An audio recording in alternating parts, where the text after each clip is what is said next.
Bob here with Odin's Lock. Wanted to kind of go over what I keep in my car. Most of my big jobs I do out of the step van, but there's a lot of jobs if I know I got to rekey across town and I don't want to drive the step van. We got a lot of weird streets that are like one way, and sometimes you can't park on certain sides.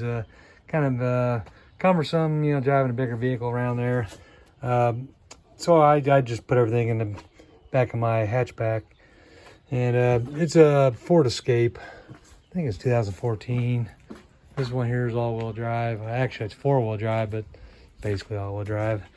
Computer controls when it does its thing. But anyways, let me show what this is right here. You know, you don't need everything on most lock jobs, like residential.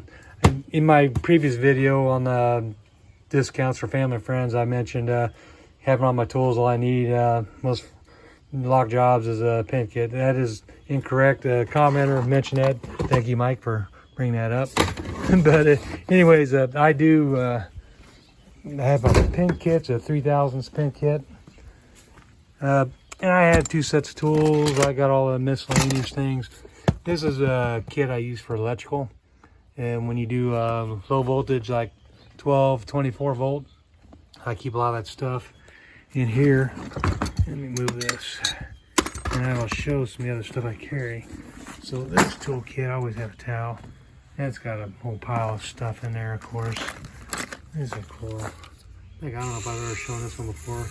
Lights up so you can see what you're doing. Changeable bit, rechargeable. It uses the C USB right here. And I keep some Z45, some of this stuff here, kind of to the side, out of the way. Where's it going to close up? This is my main kit for rekeys. This here has plug followers. I keep my smart key stuff in it. You know, your key gauges, you got to have key gauges. Your pickle fork tuning tool, you know, I've heard different names for it. Pickle fork, whatever. That's a stamping block. I use that to stamp whenever I do my stamps for do not duplicate, or, you know, I got my business phone number, stuff I have also. You know, if you're looking as a business person, you want to have your name put on a stamp. There are places on Etsy that they will do this for you. They custom do stamps, and you can stamp your logo on your stuff. Can't see that, but anyways, and I put a key. I'll put a key on the aluminum block. It's just a 2x2 aluminum block. I'll stamp it. Doesn't make a loud ring or anything. It's just kind of a thud. I also have my other logos. I use my 3 triangles there. So that's an old Nordic symbol, and I keep my plug holders, all my smart key. These are all extras that come out of a lock whenever I switch over to a SC1.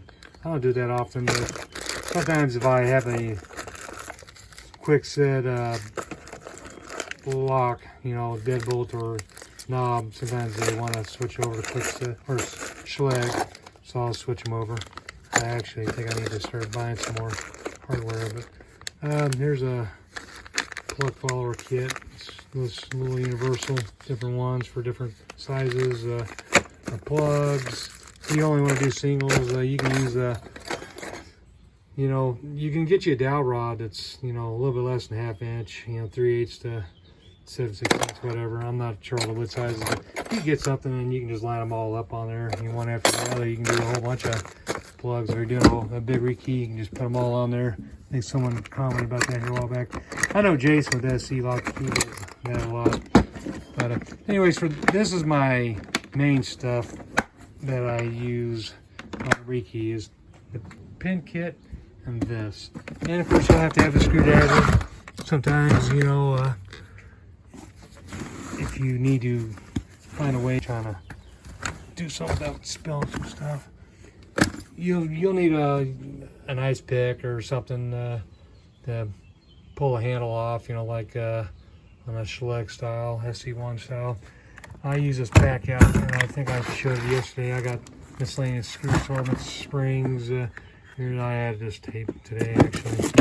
That's that Door Guardian thing I don't care for. Here's some of this other stuff. I have a Schleck paint kit. This is SC1, that's KW1. Sometimes I use a universal kit, so I'm going to put a bunch right there, actually. Rubber gloves. I like to wear rubber gloves because when you start spraying lubricants on the doorknobs and stuff, you know, you'll want to have rubber gloves. You don't want those things to get in your skin. Here's a couple of hinges, different sizes. When I do the hinge repair tool video next, I think it'll be the next one. That's what I'm going to cover is hinges and the different sizes. And those were commercial, resident, well, not really residential, but commercial or heavier grade. There are residential doors that use a bigger hinge, but most residentials use a smaller, closer to 3/8 to 7/16 size. So anyways, so that's that. I wanted to kind of clear that up as far as, yeah, what I said yesterday, the pin kit isn't the only thing you need. You need some of the extra little things you gotta have. Put that up. Anyways, I like this pack out thing. These are the older version, but the newer versions of these Milwaukee's will clip on here and they don't come off. But I might get one more that's a thinner. But I like these pack outs. They're just expensive. That's the only thing that I don't like is that bigger price. But that is how it goes. Anyways, this is my day-to-day run-around bag. There's my power tools, and I always try to keep it in neutral. I do have some gear. Let me put this up here. Probably should have rearranged it a little bit differently. But you don't really need everything, you know, on a job. You just need, you know, certain things. So let's come over here. That was a good one. What was a good... Oh! It's burning my eyes and watering. Unlock the window! Behold the gaseous stench of Skeletor's breakfast burrito! Here, it's kind of sprinkling on me. I keep some hardware in here. New stuff. Quick set, some Wise cameras. I have some ultra lock products in here. Different SC1, KW1 hardware. Cat fuel tester for electrical if I get called for 12, 24 volt. It's small enough, I don't mind having it in here. I keep a key machine here, and this is just your little Speed X Mini. No big deal. Little ammo box. Keep it in there, and I got some key blanks I keep in these little containers here. These are your seasoned salt containers, whatever. White one is what I usually keep, and then a KW1 and an SC1 and SC4, usually for the 6-pin. I have Pack-a-Punch I keep right here, and I have my lockout kit, which is picks and stuff.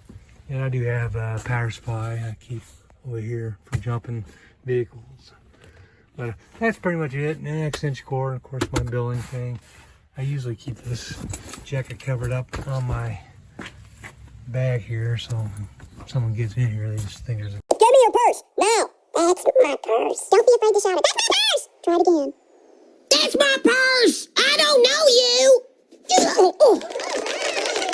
Jacket, they don't realize there's actually a, you know, high dollar Pack-a-Punch set in there, but that's pretty much it. That's all I keep in there, and my seat's full down. So, I mean, you know, locksmithing isn't always about having a big vehicle like that. Sometimes, you know, you can just do what you need to do in a smaller vehicle like this. I had a friend, he had a Jeep, I think it was, I don't know if it was 2-door or 4-door, but he had everything. He had his Sidewinder machine in the back, key machines all mounted, everything he needed, and it worked for what he was doing. I get better gas mileage in this than I do in that. I'm coming to realize it's not much better gas mileage. I mean, I think this averages 18 miles a gallon. Sorry, I was trying to hold back a coffee in my throat. But yeah, this lately he's only been getting 18 miles a gallon. Should be getting like 22 to 28, but I think I need a tune-up, so I'm going to get a tune-up on that. I'm going to do the wheel bearings. I'm going to do it myself, actually. So, but that's pretty much that. So, yeah, my previous video when I said all you need is the tools and the pin kit. No, I got plug followers and I got other stuff in there. But you don't need much. You know, you don't even need a door jig, you know, for drilling doors. It helps to have that if you're trying to enlarge a hole that's already there. It's not perfect, you know. You don't want a door jig kit. But like I do have a small one I got from Steel Case Supplies. I also have my big fancy, you know, one from major manufacturing, the HIT 44. I have that, but if I know I'm going to do a job like that, I'll just throw it in the back seat or even on top of this, you know, if it'll stay there. But and I also have 2 punch machines that I use. They're the PCH 1200s from the HPC. One's newer than the other, and I think one I'm dedicating just to access control, like A2 type stuff. So that way I don't have to keep messing around with the jaws, because there's 3 different jaws that go in the pack, or it's not a pack punch. It's in the PCH machine. But and it's just a punch machine, and it'll do like 125, well, it has like up to 140 different cards, so that's 140 different types of keys, brands, so quite a bit. And most of what you ever do is, you know, the top 10, you know, the quick sets, the Schlags, the Nationals, the Fort Locks, the Yales and stuff like that. It doesn't do paracentric very well. You can cut your stuff on a SC1 or KW1 or whatever you want, and then transfer that with a duplicator to a paracentric. When I say paracentric, I mean, you know, the keyways like this, like the blade is, instead of being up and down, it'll have the curves, you know. Any Yale ones will be that way. The weirder European smaller profile keys will be like that. But anyways, just want to show this. That's all I've wanted to add. This is it's records, like 2 videos in 2 days, so I'll add this video here in a little while, and then I'll be 2 in 2 days. If you want to see anything else that I do, or how I store stuff, or you want to know anything about when I come across a certain type of key or a job, what I do, what my process is, give me a holler, let me know in the comments. I appreciate it. And if you don't mind, please like and subscribe, and I'll try to keep putting out content that's useful or valuable. I'm kind of a budget guy. I do this stuff on my own. I don't work for anybody.